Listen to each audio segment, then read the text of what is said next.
is Complex Analysis Lecture 5, and we're going to be talking about contour integrals. Now, what are contour integrals? Well, in the past, this is not a good chalk. There's a Haggeronian chalk over there. In the past, we've already defined what it means to take a complex derivative. We've also already defined what it means to take a complex limit. We have basically all of the constructions of differential calculus. But you'll notice there's one giant hole that's missing in, the total calculus. Integrals. How do we define integrals over complex numbers? That is the basic question that contour integrals serve to solve. So, how would a contour integral work? Well, first, let's review what real integrals look like. Now, I'm not going to provide a formal proof of the second fundamental theorem of calculus, but you hopefully already know that the antiderivative of a function also counts as the area from a to b of that function.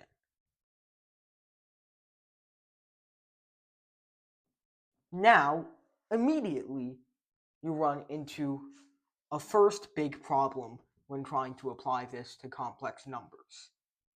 There's no such thing as less than or greater than in the realm of complex numbers. You can't order the complex numbers in any meaningful way. So, how do you integrate, if not like this? Well, there's a very nice analog to complex numbers that lies in the second dimension. Don't it is anything big. If you take a 2D surface instead, just like the complex plane, two-dimensional points cannot be ordered. You cannot say 3, 4 is greater than 7, 2.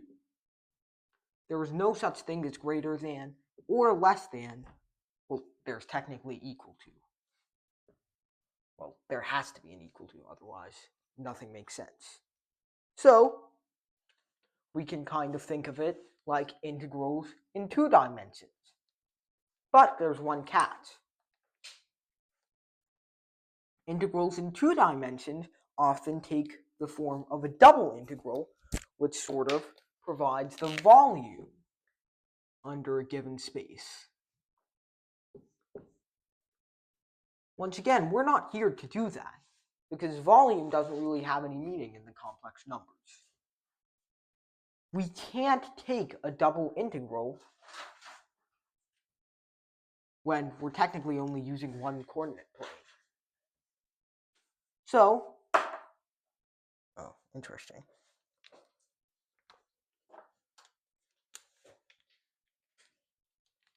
What other form of integral can we use that works here? Well, there's one other one. The line integral. What is the line integral? Well, you hopefully already know what it is. Let's say you have a curve, gamma of t, then you project it all the way on top of this plane, then you take that, draw all of the area that lies under the projected curve, and then calculate that entire area. Mathematically, that would be formalized by just composing f of xy with the parametric curve, which is probably x of t comma y of t. And your instincts are to take this with respect to time. But this actually has a lot more meaning if you take it with respect to the two coordinates, dx and dy, which of course can be interpreted by rewriting this as dx dt dt and dy dt dt. So those are line integrals. You take a curve and you essentially integrate the intersection of that curve with the surface. So how do we extend that into the complex plane? Well, as you might expect, a contour is actually just another word for a curve in the complex plane. So this contour, gamma of t, is no longer a pair of two numbers, x of t, y of t. It's actually just one number, x of t plus I, y of t, which is pretty useful. So now, if we want to take the line integral, or the contour integral in this case, over gamma, how do we do it? What does this actually mean? Well, it means almost the exact same thing as this, but there's one thing you might stop and ask yourself. This works for R2 to R1 functions. The complex to complex function is kind of like taking R2 to R2. How do you remedy that? Well, I mean, this is supposed to give a complex result. A line integral is not meant to give an R2 result. What would an R2 result even mean from a line integral, or any integral for that matter? It's supposed to represent the rate at which the area under the function is changing. Oh wait, that's the function itself. It's supposed to represent, the rate at which the area under the function is changing. So what would it mean for it to be a vector? Instead, complex numbers have a very good meaning. The result of an integral can very easily be a complex number because after all, they're not vectors, they're not points. We just draw them that way because they make for nice representations. They're numbers at the end of the day, like any other. So this is the juice of contour integration. It's basically line integrals applied to the complex plane. But there's one other thing you should notice. Just like in R2, in the complex plane, there are many different paths that you can take to get from point A to point B. And not every path is built the same. For example, let's say we take -1, 0, and 1, 0, which are just written as, okay, let's erase this.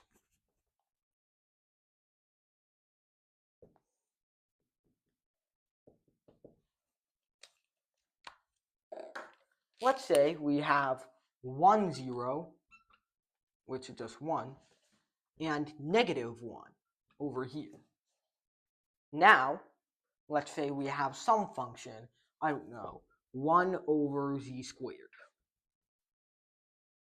Now, how do we get from this point to this point, or from this point to that point? Well, it should be pretty simple, right? You can draw a circle to take you from 1 to -1, and that can be parametrized as something like gamma of t is equal to e to the it, or you can go the other way around and go this way, which can be parametrized as gamma t e to the minus e to the it. So there are two ways here that work.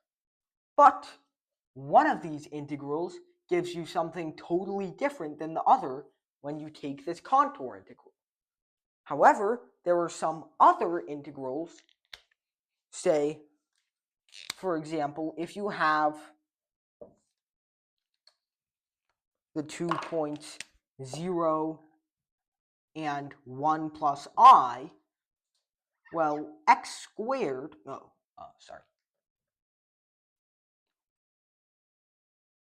can't say it that way. How can I put this? if you want to get from 0 to 1 plus I, there are a lot of possible curves you could take. One of them is just the straight line path. One of them is any polynomial path. But no matter which path you take this way, this is always going to give you the same path integral for any C1 function every time. Why? Well, as we'll see next time, this all comes down to the principle of path independence. Now, e to the it, which is associated with ln of t, this guy in the complex plane has many branches, infinitely many branches in fact. You can take any one of them. But there's no polynomial function that has multiple branches. All of them have one branch that you have to take. 1 plus I cubed does not have a disputable result. All roads lead to the exact same result of, actually I didn't calculate this in advance, so now I have to write it down. So it's I think 2I minus 2, yeah. So the principle of path independence is that if your path has multiple branches, expect to get stuck. But if your path has only one branch, you should always get something different. You should always get the same result every single time you path integrate between 2 points, no matter which path you take, as long as all of those paths have the same number. As long as all of those paths have only one branch. So that's it. Thank you everyone for watching, and tomorrow we'll keep going with contour integrals by discussing the residue theorem. Thanks everyone for watching.